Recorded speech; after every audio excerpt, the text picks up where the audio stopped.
played it very, very, very well indeed. No more slices for you.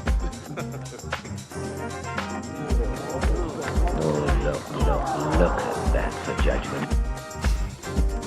You'll learn.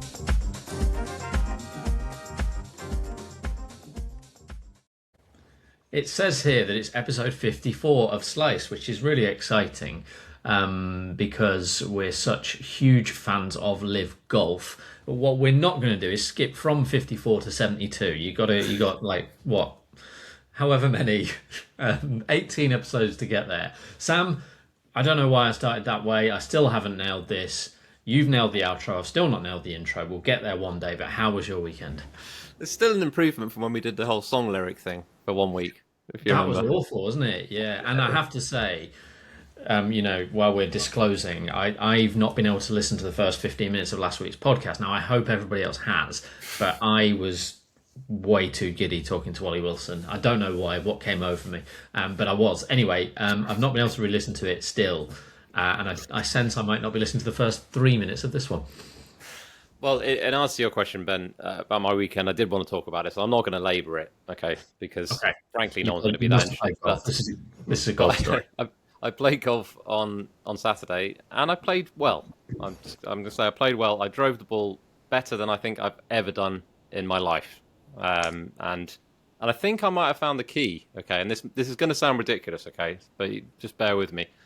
So, I don't know if other people have this, but when I'm on the golf course, I tend to have a song going through my head, and it's often the last song I've listened to, or just a song that I'm liking at the current moment in time. And it literally is on repeat the entire round, okay? And at the moment, the song, or when I played on Saturday, the song was a song called There's a Rhythm by Bon Iver. And it's very it's got a nice sort of slow song, nice slow pace to it. And I wonder if the kind of the pace of it, the rhythm of it actually slowed me down. So I tend to get a bit quick. And maybe that helped me. So I'm now going to have to listen to that song forever until I play badly. I love that. I think I might be one of the 7 or 8 people on this planet who actually know exactly what you're talking about, because I pretty much have a song in my head at all times, at absolutely all times. At the moment, I actually have one line from one song going around my head over and over again. It's doing my nut in. That could be quite distracting, I would have thought. It's very distracting. That's why I don't get a lot done. But yeah, I'm pleased you managed to get out there on the golf course. I'm very pleased about that. We'll talk about it later, but I've been booking a golf trip, so that's exciting as well. Yeah, so 116 days and counting. I've already looked. We'll talk about it later, but I've also booked a golf trip in the last week, and that's completely coincidental. And we're not going on the same golf trip, are we, Ben? But, no, not this time. No, it's God forbid. No, sorry. Right, anyway, on to let's talk about last week's events, Ben. So the DP World Tour, it was the Dubai Invitational. Nacho Elvira won for his third DP World Tour title after, it has to be said, a kind of unprecedented collapse from Shane Lowry. Did you watch much of this, Ben? Yeah, I watched the end, and as I can't listen to the start of the podcast, as I mentioned a few times now, I'm not so sure Shane Lowry will want to rewatch the end. Really clumsy double bogey on the 18th hole, the 72nd hole. I don't want to say fine margins has become a little bit, try it. I said it so many times, but his drive off 18, he's played the sort of, players talk about having a go-to shot under pressure, and he's played the sort of low power fade drive. Probably didn't fade as much as he'd hoped and started a little bit further left than he'd like, but essentially he hit that shot really, really well, but it just ran like 1 yard into the first cut. And it just takes away that little bit of confidence in what the second shot's going to do. And I don't know whether he's spoken about whether the second shot jumped or what, but it certainly took away the spin. The greens were very firm by this point, and just not having that spin you'd have got from the fairway, in the end, played a part in his second shot going in the one place he could not afford for it to go. The very same bunker that Rory McIlroy had made a better job of, but still not got up and down 20 minutes earlier. It was just the one place he just had to hit the green, and the golf tournament, he would have felt like the golf tournament was his. Now, in the end, Nacho Elvira had birdied 17, hadn't he? So we'll never know exactly how it would have played out. But a really bad finish, for which he took a lot of stick, for which he'll be very hard on himself. And I think for a lot of people, it would emphasize the problems he's had in winning regularly. Like, he doesn't win regularly. But it's really hard to square that with a guy who had the whole of Ireland on his shoulders when he won the Irish Open as an amateur. You know, all his mates had backed him. When he won a World Golf Championship, when he wasn't, I don't think, even a PGA Tour member. When he won a major on home soil, and when he held the winning putt, in effect, in the Ryder Cup in September. So this is not a guy who's not got it, but it's fluid, I guess. And yeah, he got it badly wrong, didn't he, on 18? Yeah, I mean, it's interesting because it's 3.5 years now since he won his last individual title. Now, you know, we're not going to talk about the Zurich Classic because for me that doesn't really count as a title, but it's certainly individual title. You know, it was Wentworth 3.5 years ago. That's quite a long time for a player of his caliber and his world ranking. And I'm trying to think, and you'll probably remember these things better as you tend to, Ben, but have there been in that time many tournaments that he really should have won that he hasn't? Because I'm struggling to remember many.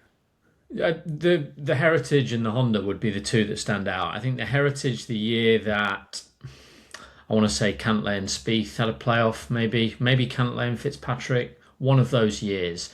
He was in front in the Heritage with 6 or 7 holes to go.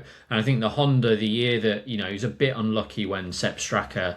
I remember that. Very unlucky, I thought, yeah. Better weather, didn't he? It started raining when Shane was playing 18 and he couldn't reach the green in 2. But he'd made some mistakes before that. But you're absolutely right. I had the same thought myself, that for me, he's a frustrating golfer in the sense that he doesn't often go on and win tournaments, but he's not one who you feel has blown a load of chances. And I think he gets a bit of a hard time. If he'd closed it out yesterday, I would have been coming on here saying he gets a bit of a hard time because his weakness is the thing that looks like nerves on Sunday. His weakness is like from 3 to 8 feet with the putter.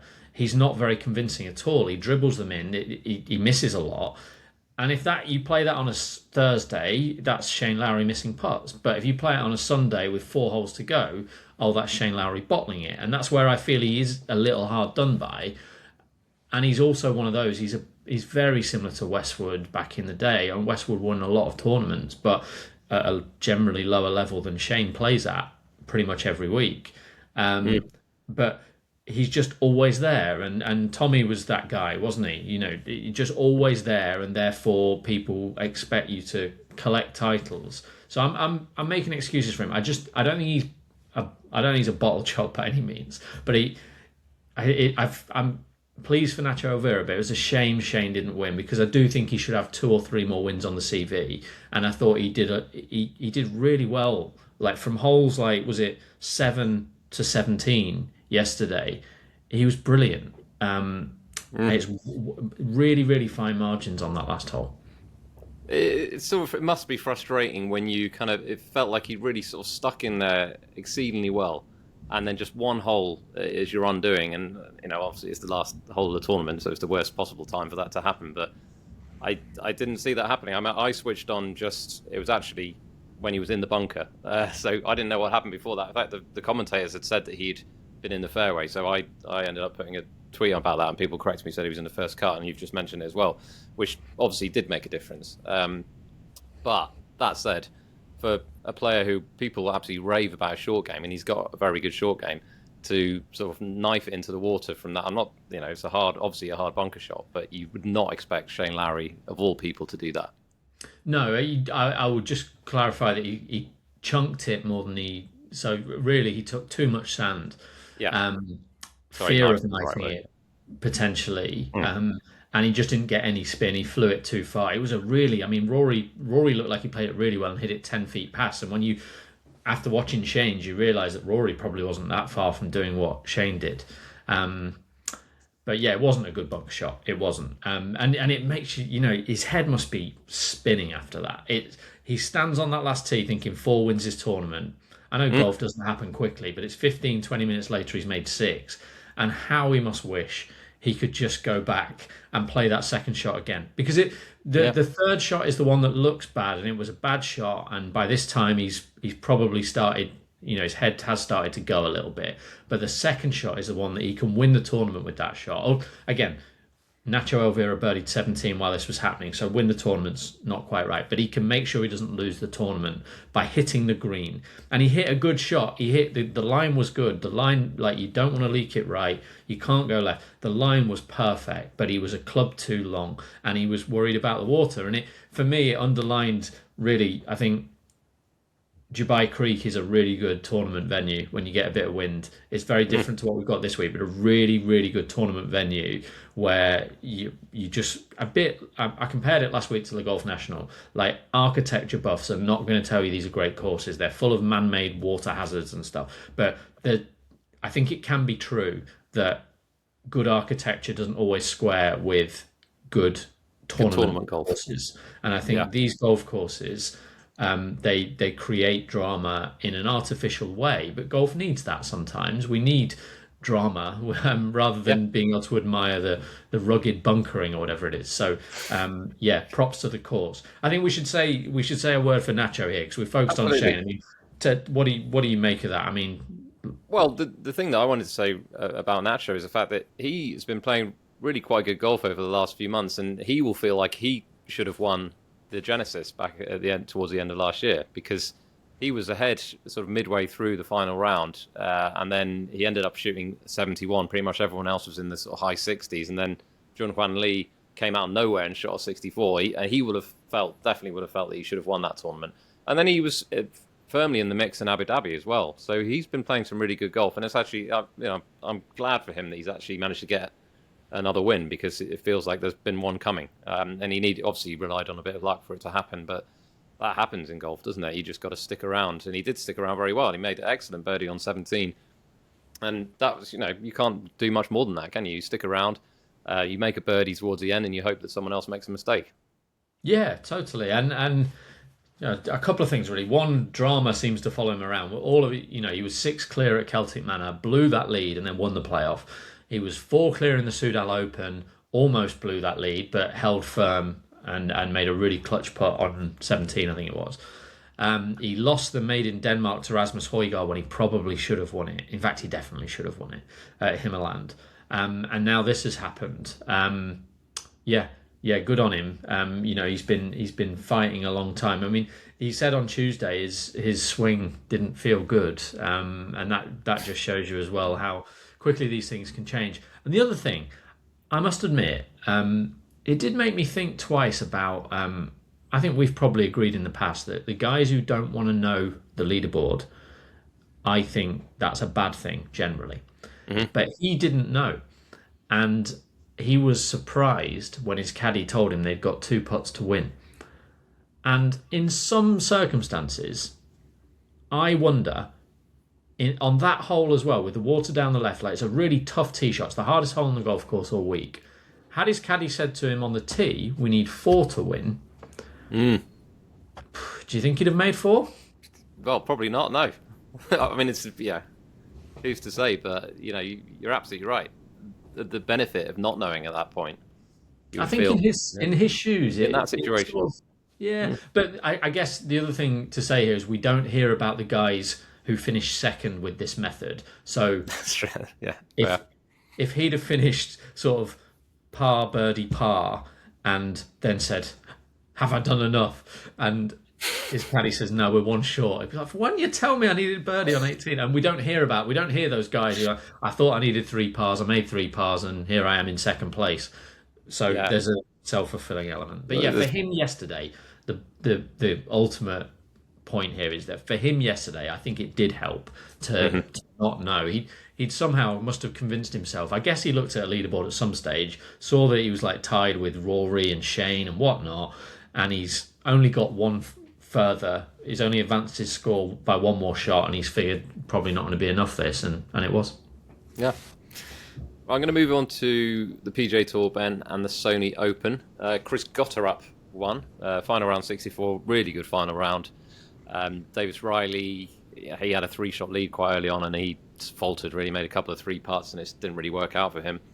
Chris Gotterup, he's one of very few people who've won 3 seasons in a row. It doesn't happen much. There was a stat I think Justin Ray put out that only Scheffler and McIlroy had more than that in terms of a currently active streak.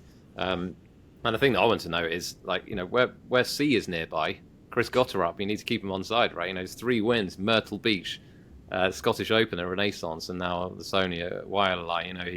He obviously likes that he plays well in the wind, and yeah, he shapes his ball. It was a really impressive performance. It was, wasn't it? And he's he sort of arrived about 4 years ago in that summer when he was playing on sponsors invites and looked really, really good. And a lot of people saying this, like, he wasn't like a star college guy. I think did he transfer to Oklahoma or something like that, and he sort of progressed and got better, but he wasn't someone who arrived on the tour with a massive reputation, known really as a sort of raw bomber. And I think we saw elements of that in his Corn Ferry Tour season. But he's, like you say, 3 wins in 3 years is serious going, and he's looked really, really good under the gun. Again, I'm one who tends to think these things can be manipulated to fit an argument, and then they tend to, I'm sure there will be times when he struggles to get over the line, but so far so good on that front. He's really pretty much won every chance he's had. I wouldn't have had him in a million years, so well done to Dave and Niall, 2 friends of the show. Both were on him. I could have had 20 goes and not been on him. So it was a good performance. I can't say I watched a lot. My only other real notes were, just focusing on the Europeans. Chris Rytan had a shocker. Not the way you want to start your first season on the PGA Tour. I think he was 11 over for 2 rounds, something like that. And Bob McIntyre snapped his putter, I think, on Friday and ended up in 4th place. And typical Bob, sort of reflective and demanding more of himself, said, just shows you can't just concentrate for half a tournament, and your mental game's got to be there for 4 rounds. And he said it's cost me this tournament, which he really demands a lot of himself, which I think is endearing. Yeah, he said that the putters, this was on Friday, 17th hole on Friday, I think it was, that he broke it, and then he got a replacement putter obviously for Saturday, but he said it's not exactly the same, very similar, but not exactly the same. And yeah, who knows, that could have cost him, what was it, was he 4 back in the end, something like that? It's not a massive margin, but it was a good performance from him, and really quite, some good stuff from people like John Parry, Dan Brown, good debuts from them. Jordan Smith was, solid.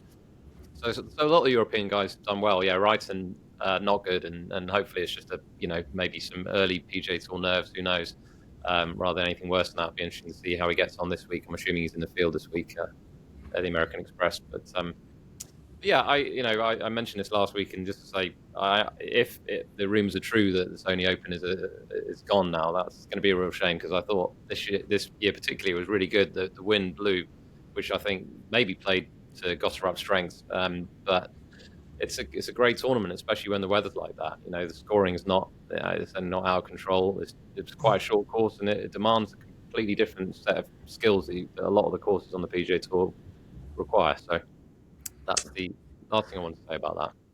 Yeah, very well said. And I think McIntyre said, didn't he? Like he really, I don't think he talked specifically about the tournament potentially ending, but he was talking about how much he enjoys the golf course. And it was the first time statistics show you he'd played well from tee to green there before. He just had some shockers with the putter, but it's the first time he's been in the mix there. He's played the tournament 3 times, and for him to say it's one of his favourite events, that sort of took me by surprise. So we know that things like that aren't going to influence the decision. It's going to be about pounds or dollars rather, and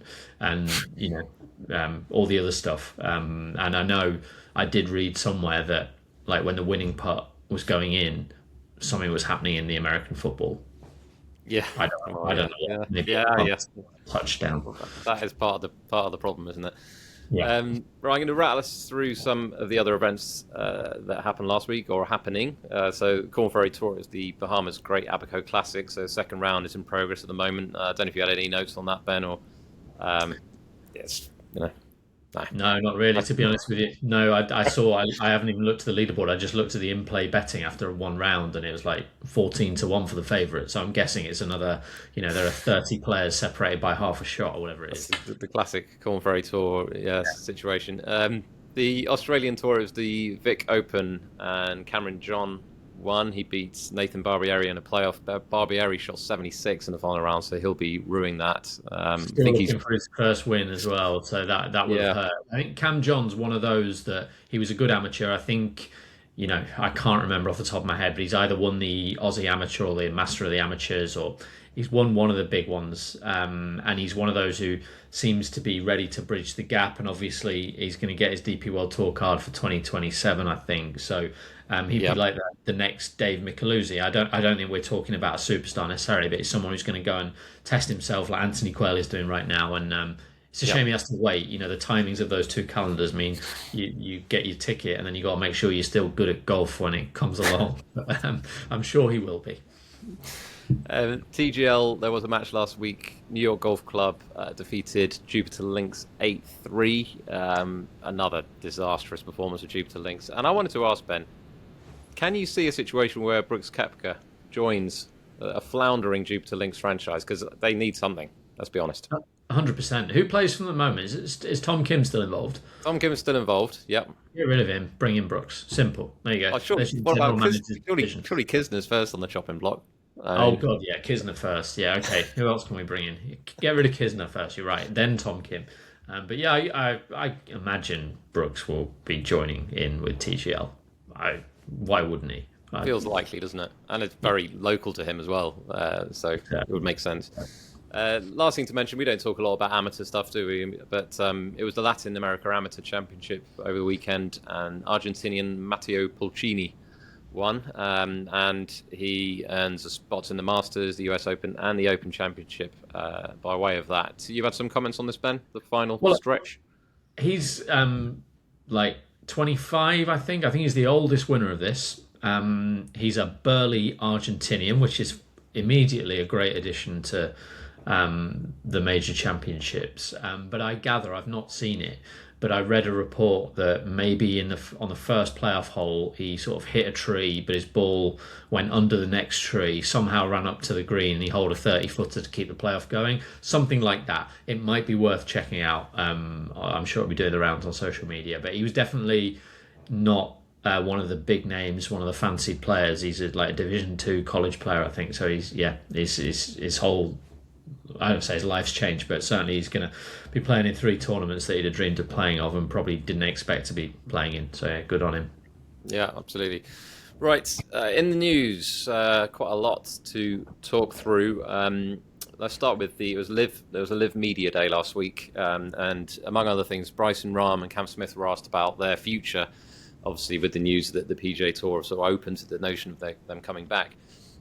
Bryson said this, I'm contracted through 2026, so excited about this year. Rahm said, yeah, I'm not planning on going anywhere, so very similar answer to what Bryson gave. And Cam Smith said, I know I'm here to stay. Now, Bryson, when I actually saw the video, it didn't really seem that believable when he said, I was so excited about this year. It felt like he was just sort of going through the motions a bit, but it's hard really to read too much into this, but there wasn't sort of the usual animated sort of demeanour that you expect from Bryson. Yeah, I agree with that. And I do think, I don't know, this guy's a content creator, right? I mean, he's supposed to know the game, and he must have known that first response, and by the way, it was to the moderator, so that would be a LIV Golf employee. It wasn't initially people say, he's probably bored of answering the same questions, or, well, if he's bored of answering the same questions, complain to LIV because they asked the question. It wasn't a journalist, repeating a question they'd asked before. And he answered it in a really sort of dour way, and seemed basically, it looked like a disgruntled player who wants out. If you take that clip. Now, if you watch the whole thing, I'm told, I obviously didn't watch it because there are better ways to live this life. But if you do watch the whole thing, I gather that he smiled and laughed about other aspects. And I'm not saying Bryson is, but I think he's playing a game. And I think LIV would be entitled to feel that they wanted a little bit more oomph from their star names when it came to committing to the years ahead, not just the year ahead. Cam Smith was Cam Smith. I know when he signed to LIV in 2022, he was a bit salty because he just won the Open and he didn't like being asked about LIV in that hour of glory, which I sort of understand. I actually do. To be honest, I completely understand that. Yeah. I would defend him on that. I feel like that wasn't the time, but But anyway, sorry. Yeah, no, that's fair. And I think now when you hear Cam Smith, you just think, well, yeah, I totally believe you. What he's saying, I believe him. I believe he's happy. I believe he wants to stay. He just seems like a guy who's saying exactly how he feels, and he's very, very comfortable in the decisions he's made. Whereas the other two, I think they don't know what to think, and it does come through in their conversations with the media. Yeah, and then the other thing, talking about Bryson, so he was interviewed by Front Office Sports, and he said, among other things, just doing YouTube golf and playing the majors from 2027 onwards is an incredibly viable option. Now, do you see that as a way that he's trying to, up his price tag? Or do you think it is actually something that he would be considering? Because it feels unlikely to me that you would do that. I'm sorry, he's just a bit of a bullshitter, isn't he? It's just not going to happen. And the other thing to say, it's viable insofar as he could do it until 2029, and then all of his exemptions would be up, I believe. Not the US Open, but the others. He's only got you get 5 years in the Masters for winning the US Open. So he won the US Open in 2024, right? So yeah, you get up to 2029. So I don't believe YouTube's application for world ranking points has been successful, and therefore it doesn't matter how many millions of views you've got for shooting 60 with a ping pong ball with Donald Trump. It doesn't matter. You're not getting in the Masters, pal. So unless he goes and wins another major in the near future, I'm afraid it is not an incredibly viable option, unless one of the most talented players of his generation is really going to jack it all in, which would be a terrible shame. And it, again, sorry to be like a broken record, it's one of the many reasons I don't like LIV. It's giving him an option. He could, financially, it's a viable option. And that's what I don't like. I want him to feel like pursuing winning all 4 majors, for instance, is more important than like and subscribe. But please do like and subscribe our podcast. Well, there's some sort of fresh news in kind of on this topic as well. Patrick Reed was asked about this. Obviously, now he doesn't apply in the sense of he's not open to what the PGA Tour have offered, but eligible. Sorry, but he said, let's be honest. Out there, the PGA Tour is the best tour in the world. I could see myself playing there again, but right now, you just never know. Everything's so fluid. Right now, it's not even a decision, as it was for 22 and on winners, 2022 and onwards. I definitely would have to think about it if that number came down to 2018. So it feels to me like he's almost saying, "Come on, PGA Tour, throw me a bone here." Yeah, the problem is that would be a bone to Mickelson. But actually, if I were them, it's ridiculous we are where we are, but I sort of wonder, like, is he taking the mick? Is this as of LIV told him to say that so that then the PGA Tour says okay, and then he says, nah, I'm all right, I'm happy. And that is the sort of level Surely of not. we are now at. Well, it wouldn't shock you, would it? I mean, ultimately, they could bring the year down to a 2018. Phil Mickelson is not going to come back under any circumstances, right? Even if they bring it down to 2018, so they don't need to worry about that. It's not like suddenly Phil Mickelson is going to come back to the PGA Tour. I just don't see that happening. I agree, but they must have had that conversation where, like, they've decided to make it 2022, and I don't know, like, it makes perfect sense to me. I believe Patrick Reed as well. By the way, when I said I believe Cam Smith, I believe Patrick Reed. I think he did initially say when he joined LIV he wanted more time with family, didn't want to play a lot of golf. We knew that wasn't true. This guy loves to play. He wants to play 30 plus tournaments around the world. And whatever you think of him, he has, lived up to his own comments generally when he said he wanted to be a global golfer. And it makes absolute sense to me that he would want to come back to the PGA Tour. Now he's got his money and, he's a competitor as well, isn't he? So it makes absolute sense that he'd want to come back. He'd be another, along with Rahm, when his contract's up, I think he'd want to come back. There are some I'm not so sure about, but him, it makes sense. Yeah, I could definitely see it, and I will suspect it will happen at some point. Would you take him back, Sam? If you're the PGA Tour, do you think? I think James Corrigan quote tweeted someone and said, "Look, he's a character, and there aren't many of those in the game." That whatever I sometimes find that what's a character? Someone who might cheat if you keep watching. I don't know, but like, if you're the PGA Tour, is this sort of come and get me plea from Patrick Reed enough to make you think twice, or is he not a big enough name? That's a good question. I mean, I think me personally, yeah, I'd have him back, but then it would have to be in addition. Again, like you've done with Brooks Koepka. As long as it's not taking playing opportunities away from other players, I think there's no reason not to have him back with the correct sanctions in place. But other people will disagree. A lot of people will think, no, you've made your bed, you should lie in it.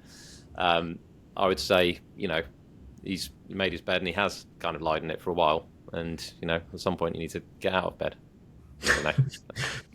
Beautifully put. Yeah, very good. I think that you've hit upon the main issue there. I think now thinking about it, the reason the PGA Tour limited it is actually it's a numbers game, isn't it? That they can probably win over those dissenting voices on the range if we let Brooks back and we maybe let Rahm back. But if you start saying, okay, Patrick's coming back, we found a way to get Tyrrell Hatton, and Abraham Answer's coming now, and Cam Tringale, we've gone to the career money list and he's won loads of money, so we're going to bring him back, and Harold Varner's back because if you're the third generation with that same name, we've got a loophole for you there, and so on and so forth. Like you can, it probably is just like what's the sweet spot where we can actually get this through, and I would imagine, given it's Patrick Reed, had they tried to bring him as well, those dissenting voices would have been louder. That is definitely a problem, isn't it? He's notoriously not a popular player, so yeah, there probably is a reason behind the year they chose, like you say. Staying on the similar note, so Wyndham Clark slightly disgruntled, I think it'd be fair to say, about Brooks Koepka has returned to the PGA Tour. So he was talking on Sirius XM radio. He said, if you would have told me that I could have gone for a year and a half, make a boatload of money, and then be able to come back and play on the PGA Tour, I think almost everyone would have done that. Thoughts on this, Ben? Well, obviously, that's the point. That's the whole point. That's why they did it, Wyndham. I couldn't believe this quote when I saw it. It was as if he was like being like, well, I don't know if anyone else has thought of this, but you know what? If they hadn't threatened to ban us, we all would have gone. That's why they did it, mate. What I don't understand. It's not a very articulate way of expressing some reservations about Brooks Koepka coming back. I mean, as far as I'm concerned, just go and replace him. Go and join Smash, mate. Come on. He would, like, he's the right. He likes to smash things up. He'd have been a great captain. They've rushed to appoint Taylor Gooch. If I was in charge of LIV, I would be saying, Taylor, your stint has lasted 3 weeks, but Wyndham's taking over, and lean into the villain element there. When you said sticking with, I thought you were going to say sticking with vastly unpopular players. I wouldn't do such a thing. I'm not a controversial character, as you know, Ben. But talking of, just talking of LIV players, Dustin Johnson, I wanted to clarify this, Ben, because I think I made a mistake last week. So Dustin Johnson has confirmed that Thomas Detry has joined his team, the Four Aces. I think I said the Cliques last week. He just seemed to fit the mould of the Cliques, but of course the Cliques is full. They don't have any space for Thomas Detry. So Thomas Detry has joined the Four Aces, and Dustin Johnson remarked, I really like the kid. This 33-year-old kid. Yes. I mean, it shows you how popular these huge $1 billion franchises are, that we receive precisely 0 comments, emails, and so on from our large and growing audience that we'd identified the wrong team there. So we obviously don't have a lot of Cliques fans tuning in, which is fair enough. We've not exactly made it a warm and welcoming environment for them. Well, I thought you've done your best, but well, the last thing to say on LIV is that Stinger GC has rebranded as Southern Guards GC. That's not really any. I haven't got any comments on that. They've just changed the name, and yeah. That's that. You'd be annoyed if you got a Stinger's cap, wouldn't you? You'd be a bit annoyed. I know NFL teams do it, but it happens occasionally, doesn't it? Yeah, you'd be slightly annoyed. It should at least have that thing where you should be able to send your Stinger's cap in and get a replacement one. Oh, definitely. Certainly with the money that LIV have in the in the coffers, that would be a sort of olive branch to their fans. So yeah, if you're listening, people high up at LIV, then we think you should do this. Right, the PGA Tour has announced changes to the FedExCup points breakdown. So winners of the FedEx St. Jude and the BMW Championship are now going to receive 750 points, and this is down from 2,000 in last season. So now it's going to be the same as the Players and the Majors. And the move is designed, they say, to reward consistent performance throughout the season, which I think makes a lot of sense. It was a little bit kind of skew-whiff before, so I think they must have responded to people's kind of comments and reservations. And we have sort of said previously that this is going to be a moving thing. The FedExCup, they made the big change last year, to get rid of the starting strokes, and they're going to, I think, just gradually make little tweaks here and there to just make it a bit better. And this feels like one of them. Yeah, the fact that they moved away from the starting strokes made this possible. So really, had they still got the starting strokes, this would be quite a significant change, because it will alter the order. But as it happens, all that change, like from a fan perspective, doesn't really change anything. From a player perspective, it's going to change who gets what money. But we don't really care, right? I certainly don't care whether someone gets 5 million for third or 3 million for fourth. It does not matter one iota. So that is what it will influence when they turn up at the Tour Championship. It will obviously also influence who qualifies. So we might have, we'll have a little bit less volatility there, where someone who has entered the playoffs at 70th is going to find it that little bit harder to get to the Tour Championship. And that's probably how it should be. Yeah. The last thing to say in the news section, Marco Penge. So it turns out he's signed a deal with PXG, and I know this feels to me a little risky. I've got to say. I mean, my assumption, and I asked this on Twitter, and kind of people seem to agree with what I assumed, which is that generally it hasn't been that favourable when people have switched to PXG in terms of their results. Certainly, I can't think of anyone who's sort of improved.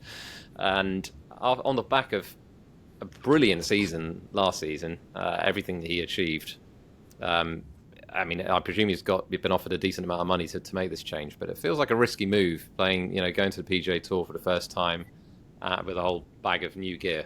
But I don't know what you think to that, Ben. Yeah, it does feel risky, doesn't it? He'll have done all the testing and he'll be happy with the numbers, else he wouldn't have done it. But it's a shame that he's leaving Mizuno as well. I like the Mizuno representation. Just Adrian Sadier now on the of those DP World Tour graduates on the tour, I would think. I think that's right. But yeah, there's an element of risk, but he's cashing in, and of all the ways he could have cashed in on his brilliant 2025, this is probably the best. I think I know what you're insinuating there, Ben. No. It is a bit risky, but we'll see how he gets on. Well, we've taken less risks, I believe, Ben, with our sliced partner. So, as you will have gathered in our episode last week, True Linkswear are the new partner of Sliced. And I will say, Ollie Wilson has sent me this. He said, True Linkswear are committed to crafting high-quality golf gear so that you can enjoy the walk on and off the course. True is a collective of family and friends dedicated to sharing their passion and excitement for footwear, apparel, and the game with you. Now, Ben, I've got my pair of Lux Player 2s waiting for their on-course debut. I didn't bring them out on Saturday, and I'm very glad I didn't, because at one point my entire feet were brown because it was that muddy. So I made the right decision there, but they're going to join me on the course hopefully the next time I get out, and it's going to be glorious. What are the state of your shoes, and have you worn them yet? They come in a lovely bag, don't they? They do come in a lovely bag, and I've worn them about the house, obviously, just to sort of try and bed them in a little bit. But they are now in the wardrobe in my bedroom, and they shall remain there until I'm ready. And I'm not quite ready yet, because as it happens, my hand is not good. But it's fine. Apparently, the doctor says not broken, so that's good. And today I've booked the golf trip. Every year, 8 of us go away. We went to France last year, as I'm sure some people might remember. This year we're going to sort of the northwest, and that, I'm hoping I've never won the individual prize. We have a green jacket bought in a market in Nairobi that I'm desperate to get my hands on. I've never won it, and I'm just hoping these new True shoes are the difference maker. You can unlock some extra distance, man. Exactly, and if they are, that'll be worth the £0 we had to pay for our pairs. What courses are you playing, Ben? We're playing Fleetwood, which is a links course, which I'm really excited about. Came recommended. We're playing Silverdale, also came recommended, which I gather is more sort of rolling hills and scenery and what have you. And we're playing Bentham, which is we're actually staying on the golf course. They've got some lodges that you can stay in, so very excited about it. And I'll obviously let people know how we get on. Just on our partnership with True, like there are loads of different ways you can support this podcast. Obviously, the easiest and the ones we would most appreciate or expect, even because they don't cost anything: subscribe, like, rate, review. Just keep listening. We really appreciate it. But if you are in the market for some new golf clubber, we've got a code. Is it Sliced? It's Sliced is the code. Yep. And you get 15% off. And it's just, you'll get a pair of shoes genuinely based on the ones that arrived at my house last week. You will be thrilled with these shoes. There's science behind them. If you struggle with walking, these are made for people who've had foot problems, but also they will help you avoid getting foot problems. And you'll get 15% off, and you'll help us, and that's a cool thing. I'm not asking anyone to go and buy some shoes they don't want, but if you're in the market for some golf shoes, take a look. Absolutely, yeah. Right, World of Golf this week, Ben. So the DP World Tour stays in Dubai for the Dubai Desert Classic. I mean, I'd love to hear your comments on this one. From me looking at it, it seems like it's going to reward a better driver of the ball than last week, or at least maybe a bit more distance off the tee, that kind of mould of player. Yeah, absolutely. The formula here is to play the game as Rory McIlroy does, or a passable impression of it. How many examples do you need down the year? I think the last time Rory won it, it was like Adrian Meronk and Cameron Young, and you'd say they were probably the next two best drivers in the field. Joaquin Niemann was close behind. Last year, okay, Tyrrell Hatton's not someone we know necessarily for his power, but he's a very strong driver of the ball. But, look who finished second. Daniel Hillier. Look who was in the third, fourth and fifth, I think, were Laurie Cantor, Tom McKibben and Nicholas Norgard-Muller. These are the same profile, right? That is the profile. And you get exceptions. You do. That will always happen from time to time. But down the years here, it's been a long hitter, strong driver. Even someone like Stephen Gallagher, like golf's moved on a lot in 10 years, but he was like an absolute flusher. And it's that kind of course, and it's just a great tournament. I look forward to it. And just to put a bit of meat on the bones of why you've got to hit it long. So you look at the score, or drive it well. You look at the scorecard, it's only 7,400. For me, it's that there are 6, and that's a lot, 6 scoring holes that are unlocked. 5 of them are unlocked with your driver, the other with a 3-wood, because they're so long now. The dogleg left par 5, I think it's the 14th hole, might be the 13th. They hit 3-wood around the corner, so it's a bit different. But the other holes, you've got 2 drivable par 4s, where the shorter hitters will lay up on the second of them, the 17th, and you've got 4 par 5s, and it's not just that those are the scoring holes. Everyone who wins or almost wins this tournament plays those holes. There's 24 of them in the week. They play them in 10 to 15 under par. You've got to do that. It's too hard a golf course, the other 12 holes. It is hard, this course. It just has 6 birdie chances every round, and if you can take them, you'll be in a good spot. Yeah, the only other comment I wanted to make on this, I like to keep a keen eye on Category 12, as you know, Ben, and I was looking at this on the weekend, and at that point, it looked like we were going to have Zach Blair and KH Lee coming over, which would have been wonderful, but we're left with... No, they've pulled out, and we're only left at the moment with Jeremy Paul, and I've noticed that he's third alternate at the Amex, so I wonder whether I don't actually know where he lives. I'm presuming he lives in the States, so I wonder whether he'd hang around, in the desert, in that desert, rather than coming over to Dubai for a guaranteed space. It'd be interesting to see what he does. But slightly surprising that more aren't taking this up, I would have thought. I mean, 125 to 200, but you think you'd pick up 1 or 2 along the way, no? I agree with you. I think for a Dubai Desert Classic, I find it really surprising that they've not entered. You don't have to come. You can enter and then change your mind or whatever, as Zach Blair and KH Lee appear to have done. But I'm really surprised there aren't, I know the Amex field's going down to like 130th on the FedExCup, but what if you're like, I think you could have got in this. Well, where was Jeremy Paul in the end? About 150. Like, you had a good chance to get into this. If you finished like 170 on the FedEx Cup last year, you might sneak into this field. And it's a Rolex Series DP World Tour event with a big purse on a great golf course where you get to challenge yourself against Tommy Fleetwood, Rory McIlroy, Tyrrell Hatton, and the rest. It's really strange. Really strange. I know it's a long way, but Christ. Yeah, well, I'll be interested to see what happens over the coming weeks. Whether that remains the kind of the status quo or whether it picks up as the season goes on. But yeah, it's a good event. The Corn Ferry Tour event won't help because there are guys in this week's event playing right now. But I don't understand why some of them didn't enter. Actually, is Zach Blair playing in it? I don't know. But if he was, why have more guys not entered from that? And if they miss the cut on Monday, fly to the Middle East? I don't know. Yeah. Yeah, fair point.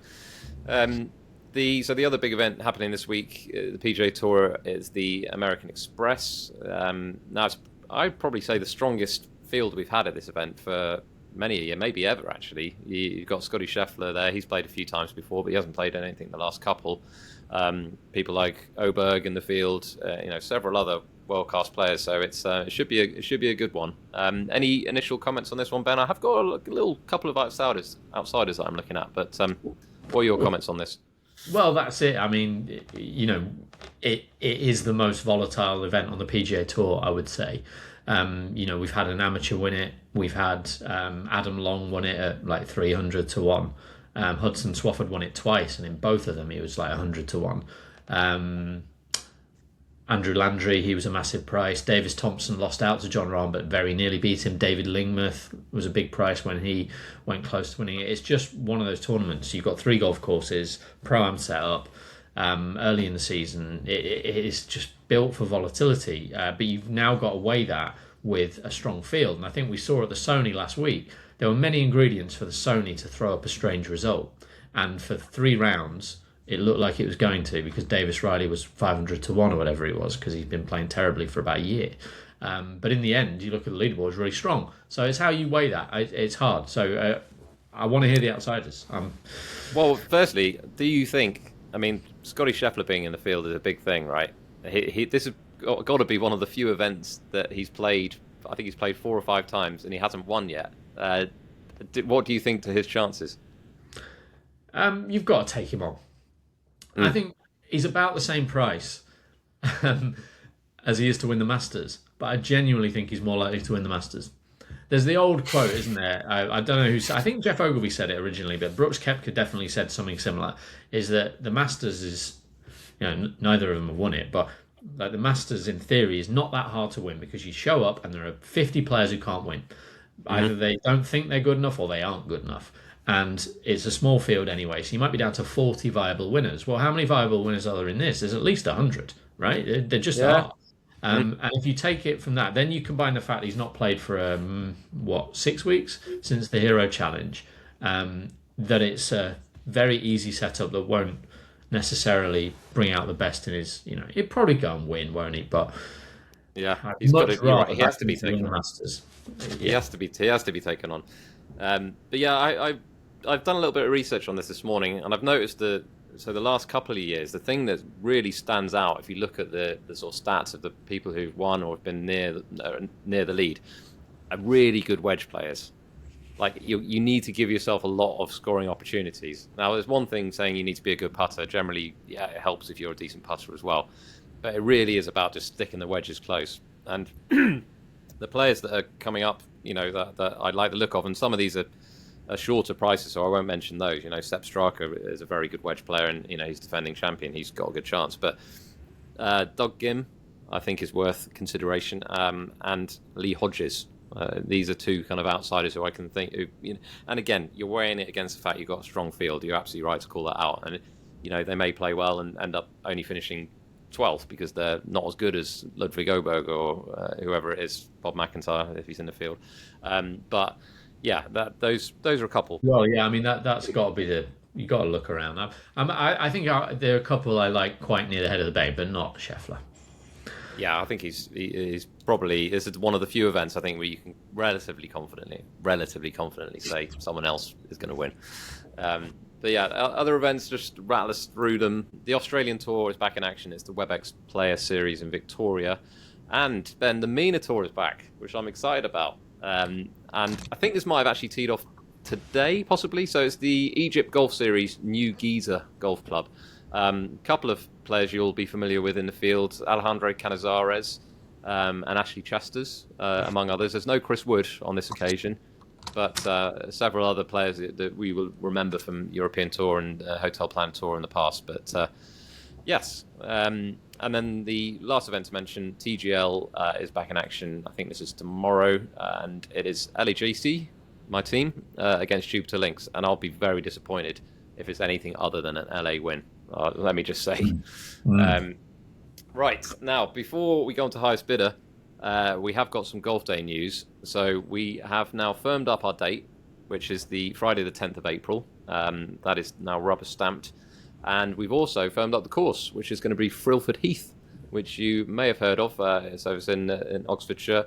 It's Eddie Pepperell's course, I believe. And we're going to play the green course, which is kind of like the middle of the three.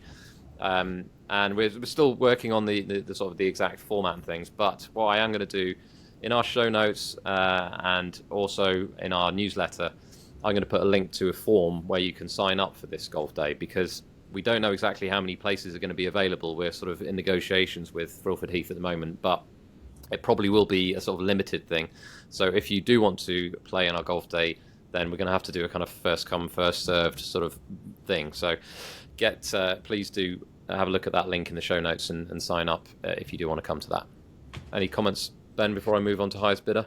No, that's the thing. I think one day we're going to have big all day, loads and loads of people, but we're starting in a realistic, manageable fashion. So if you do want to play in it, you need to be pretty quick, because I think tickets will sell out quickly.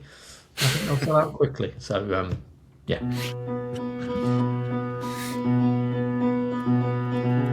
It's the highest bidder. It's the highest bidder. It's the highest bidder. It's the highest bidder. Right, highest bidder time. We have got a topic sent in by David Bileski, and this is a very topical one, Ben. So he has said, needless to say, the Dubai Desert Classic is my favourite tournament in the world, and brings up plenty of nostalgia.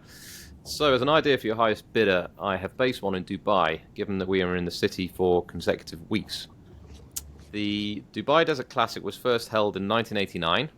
The DP World Tour Championship was first held in 2009.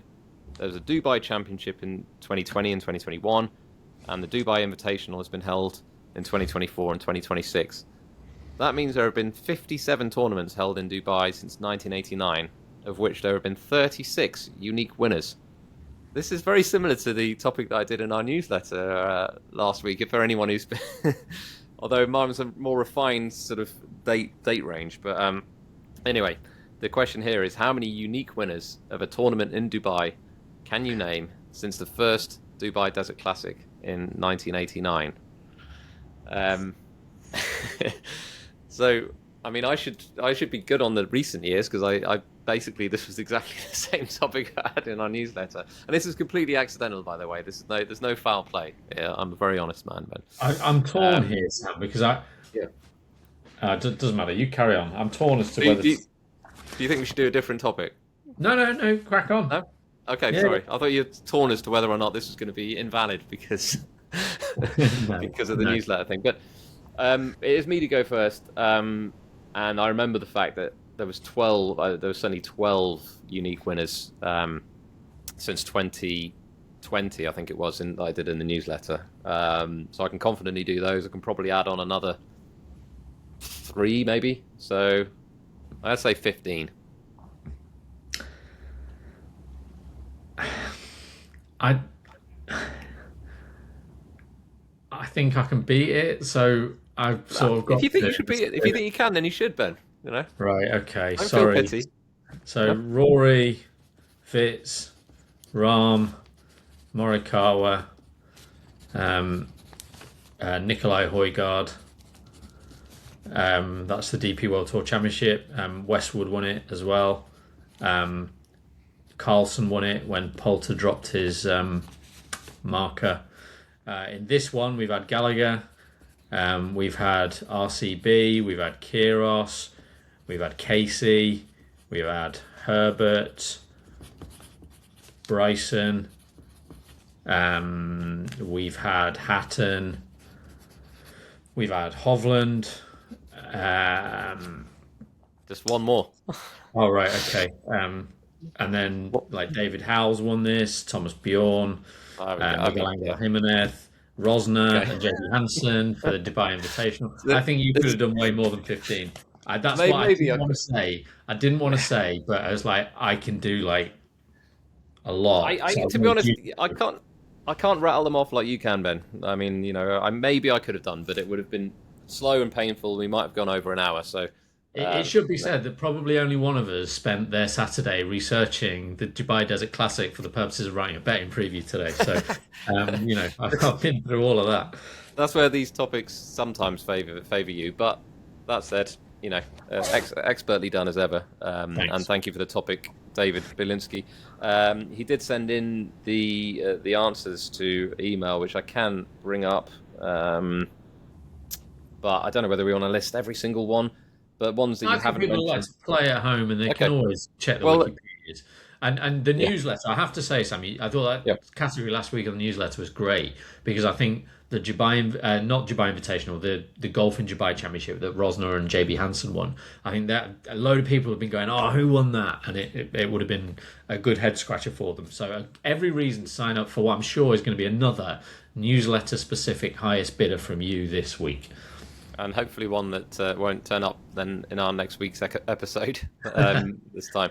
But yes, anyway, as ever, we thank you for listening. Now, there is going to be a bonus episode this week. I'm not going to give too much away about the nature of this bonus episode, but I will say just, you know, turn your notifications on or whatever. Make sure you're subscribed if you're not already, because it will be an interesting one, I think. And yeah, we look forward to seeing you at our next episode.